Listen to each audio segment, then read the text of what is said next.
Hi, and thank you so much for coming in to watch this. It really helps. I'm just a broadcast teacher trying to monetize my content. Well, there is going to be a spoiler right off the bat, so click away while you can.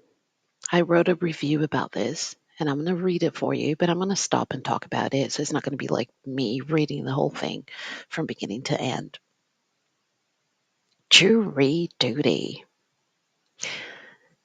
All right then. So was I the only clueless soul who watched the series Jury Duty with James Marsden without realizing it was a reality show until the very last minute?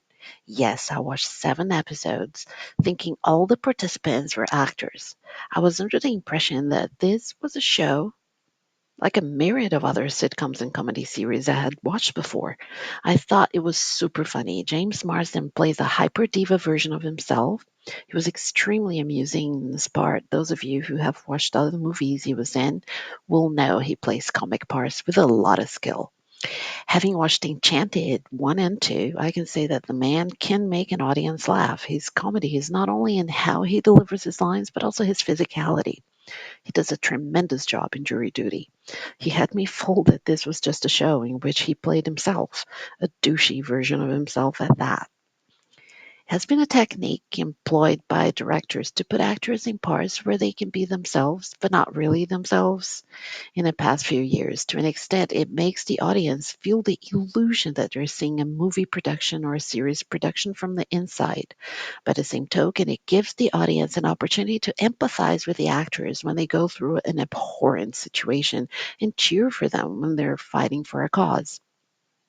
In Jury Duty, nonetheless, we do not feel a lot of sympathy for James Marsden because he plays an incredibly obnoxious character who feels like he's the best thing since sliced bread. In addition, he treats those around him with disdain and condescension. I have to say, I watched this entire thing thinking I was just watching a sitcom, like one of those sitcoms where they pretend to be a reality show or a docu-series. And I loved it. It's really funny. But the thing is, I did not notice what the premise was until the very end. I thought everyone was an actor in this, and boy, was I wrong.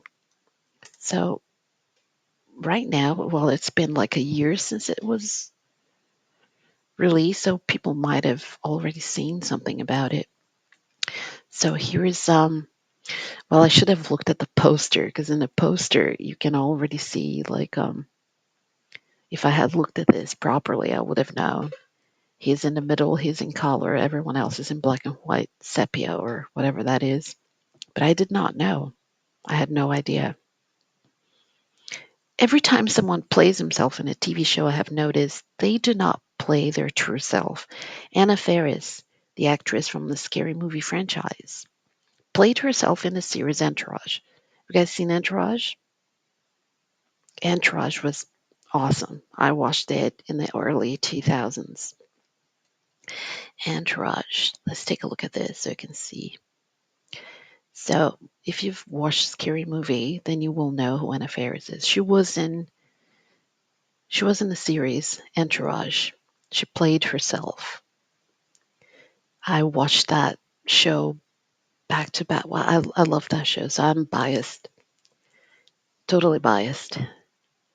It was an early 2000s production that I have watched back to back, rewatched, and binged on several times. The version of Anna Faris we see is a mild tempered Anna who shows vulnerability, fragility, and kindness, although I cannot confirm or deny that this is not her true self. As a human being, walking this earth for 52 years and 6 months and a bit, I can say without a shadow of a doubt that no one is that perfect.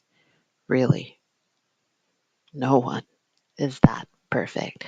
So in the show, she goes in as we expect. She's an actress. She is trying to make a living as an actress. Well, I should probably not say that because she's more than that. She's an actress. She's playing herself. She is big as she was big at the time. So she plays a big actress and she gets involved with one of the entourage. one of the kids in Entourage. She's perfect in this. She's super funny, super cute, and super nice. But no one is that perfect, right?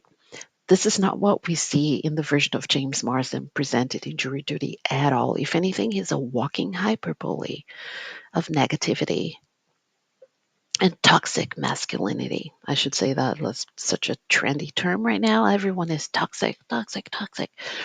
He's incredibly entertaining in Jury Duty. Very entertaining. So if you Google James Marsden, very good looking guy, very nice eyes and fantastic smile. You probably have seen Sonic, right? So he is in Sonic. So people would know who he is right now.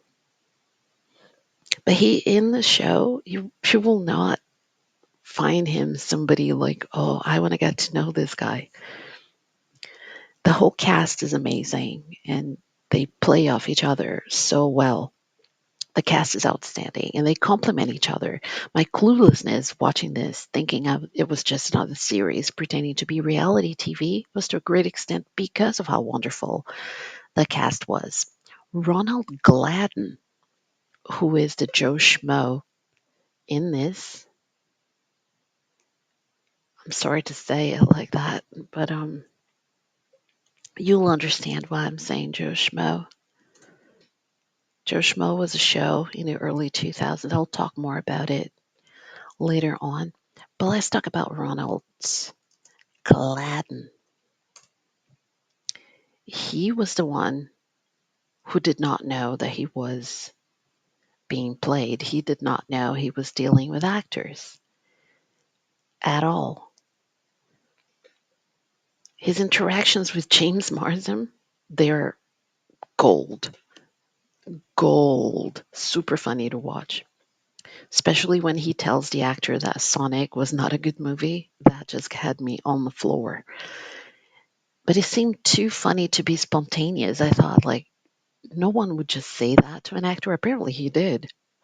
So the series is utterly entertaining from beginning to end. Those of you who will have seen it without knowing it was a fake reality show and the Joe Schmo kind of deal, it was most likely super fun to find out at the very end that that's what it was.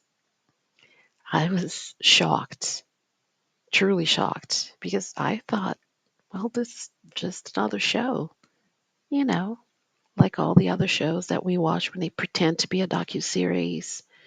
And I just went along for the ride. And I was so surprised when I found out that that's not what it was. And but I enjoyed it, and I hope you watch it without knowing, and that you just found this review, just found it, right? That it popped on your feed, that you just watched it like I watched it without knowing. So let's talk about Joe Schmo for a bit. Joe Schmo was a concept that in the early 2000s gave the audience a point of view not often given to them before. We could see a reality show being created from a behind the scenes perspective. When a joke is played on someone, we, the audience, are in on the joke. Joe Schmo had 3 seasons. If you're into reality shows, I'll not spoil it for you on this video. Go ahead and watch it. The difference between Joe Schmo and Jury Duty is that the audience is not in on the joke from the start. In Jury Duty, we do not know. We only know in the end. At least, well, I didn't know. Yours truly here did not know. Apparently, Ronald Gladden went on a press tour, made $100,000 from the show, was not upset by his experience. The same cannot be said by people like Miriam, which is a heartbreaking show that they made. I'm not going to talk about it on this, but it was a reality show, and this person had a horrendous outcome in her life from this. Joe Schmo was not happy either. The guy who played the Joe Schmo in the first season of the series was not happy about it. But Ronald Gladden, he was happy. $100,000 ain't too shabby. Anyway, thank you for watching this. And please subscribe to this channel. I really want to monetize it.